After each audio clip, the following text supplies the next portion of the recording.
morning, good afternoon. How are you? So I'm really excited to be here. I'm Susan Jin Davis, Al Roker Entertainment Social Impact Officer. I've been brought on by Al Roker to actually increase the storytelling that we can be doing about sustainability, climate change, diversity, equity, and inclusion.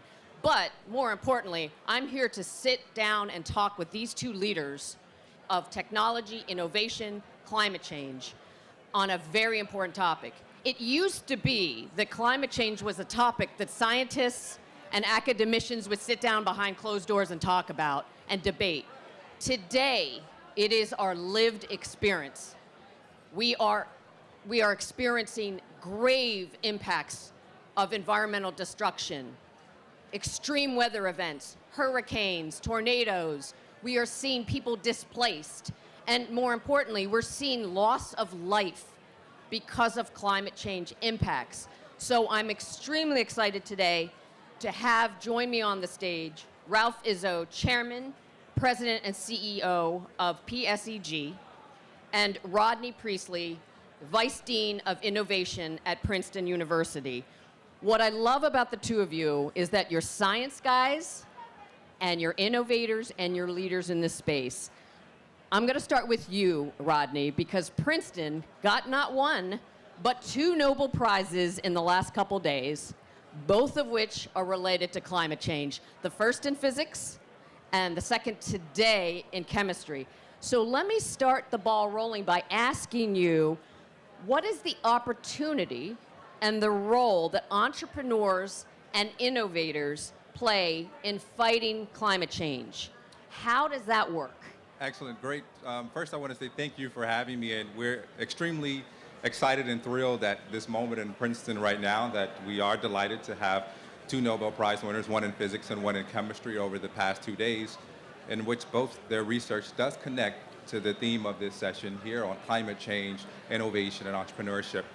And as you mentioned in your opening remarks, academic institutions have always been like the center of knowledge generation and creation in the U.S. But nowadays, what is really different when we start thinking about innovation and entrepreneurship is that universities are starting to recognize that in order for their research, their translational and fundamental research to have an impact, they have to move that off the ivory tower and into society. And that's what we think about when we mean innovation and entrepreneurship. And so for us, even though our research at Princeton is curiosity-driven, we now want to create a fertile environment where faculty and students can actually connect their research to industry, that the ideas and the problems that they're working on are connected to major challenges that we have in society, whether or not it's the United Nations 17 Sustainable Development Goals or something else. We want to be able to connect our scholarship to the real world. And one of the quickest ways one can think about connecting academic research to the real world and bringing it out is through entrepreneurship. And this is something that Princeton has embraced full force here over the past several years in terms of enabling its entire community, faculty, students, and staff to do that. Now, with regards to climate change, the two examples that were mentioned that received the Nobel Prize in physics and chemistry here recently, the Nobel Prize in physics, that work was done in 1969, and it's only being recognized today.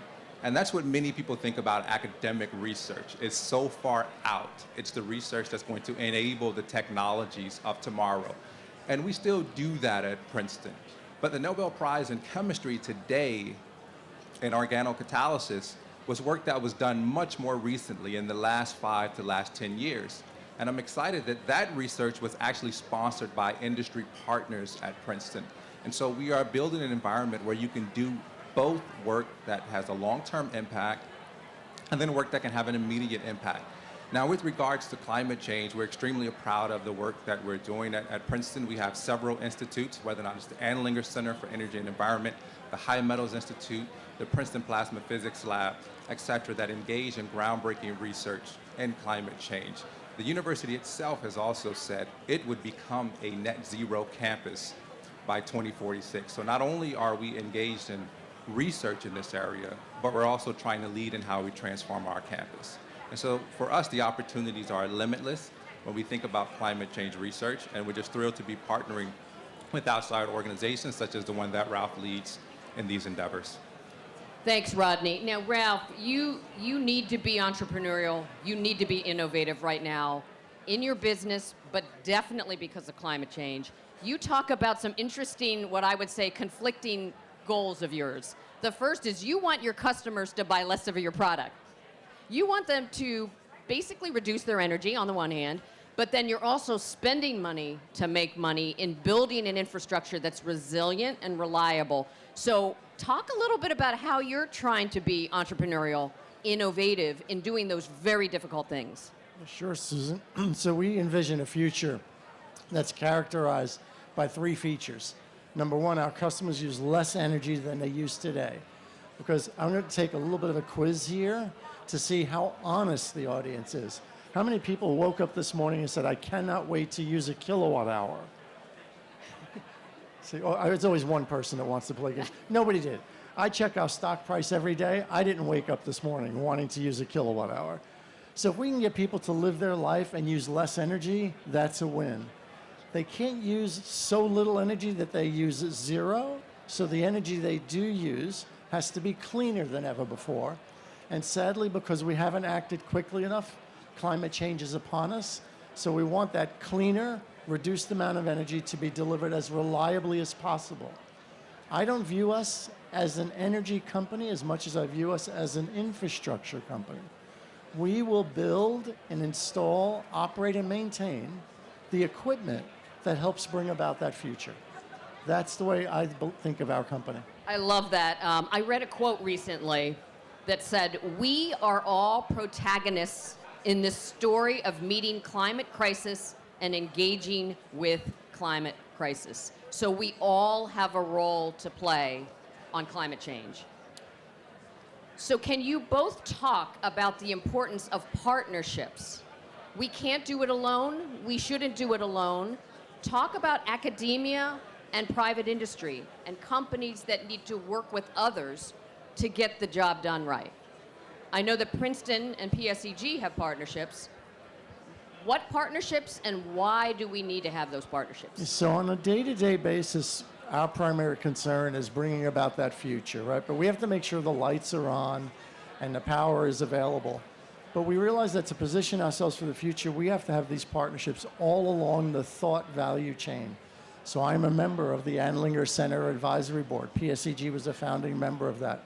Once upon a time, I worked at the Princeton Plasma Lab. That was several lifetimes ago. We have a company that we sponsored and was the winner last year of the challenge in WEC Energy at booth number 39 today. So we need to make sure that everything from basic research to development to early commercialization is taking place, and that we're in the middle of the knowledge surrounding those activities so that when it's ready, we can deploy it in a way that's safe and reliable. And for us, it's quite simple. You know, we want to solve problems that matter. And engaging with industry, they bring us those problems because they engage with their customers and bring us the problems that we solve. This is not only true for our research, but when we think about our students want to do research that can have an impact. They may be on campus only for 4 or 5 years doing research, but when they leave, they want to know that that research had an impact in society. And there's no better way for us to think about that than in terms of engaging with industry. So let's turn to environmental justice. We all know that environmental impacts disproportionately affect the least of us, the least advantaged of us, the least privileged of us, and they tend to be communities of color. So Rodney, you have said increasing the successful participation of African Americans in the chemical sciences will help usher in innovations and creativity.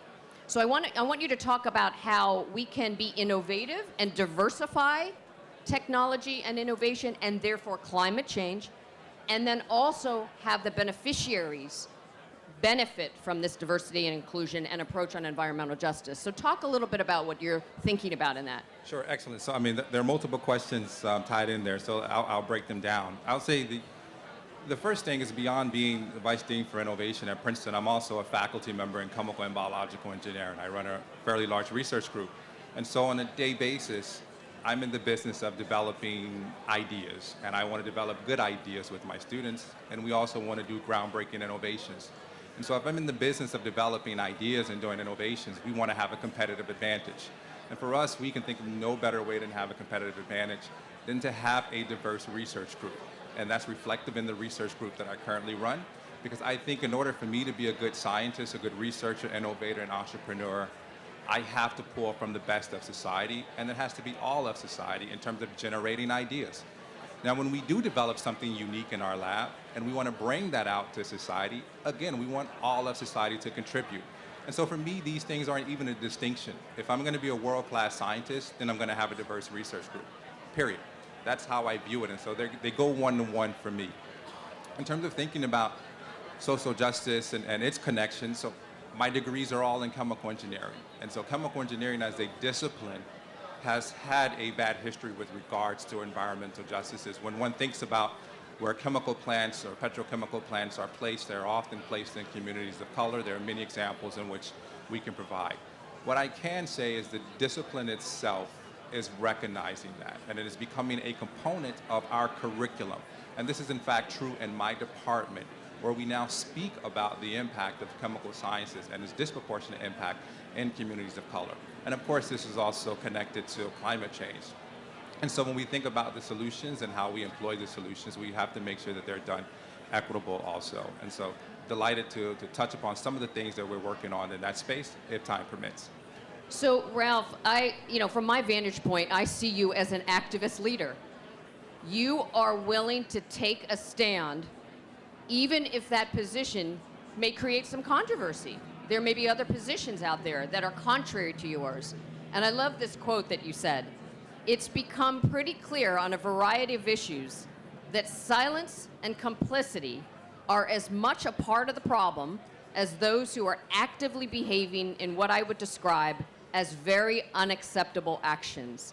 So clearly you know that it's important for you and other leaders to be telling stories and to be talking about these topics. Can you elaborate on why that's important? Yeah, I think that not that long ago, business leaders of large companies thought, hey, I'm going to put my blinders on, and this is what is core to my business, and that's what I'm going to focus on. And quite candidly, I fell into that category. But I think with today's newly recruited employees, kids coming out of college, fairly new to the workforce, that's just not acceptable. They want to work for a company that stands for something. And in fact, even though I spend most of my time saying things like that about climate change, that specific quote was about social justice. And I just think it's an essential part of a company's fabric. They want to know, in addition to the products and services you sell, what do you stand for? Because that will influence the way in which you design them, the way in which you price them, the markets in which you pursue. So it's really just a recognition that, as I said, silence and complicity is not constructive anymore, and one has to be activist. Right, and the environmental harms that we see in front of us, the climate change that we see in front of us, do socially impact, do affect people's lives. So my next question gets to, again, innovation.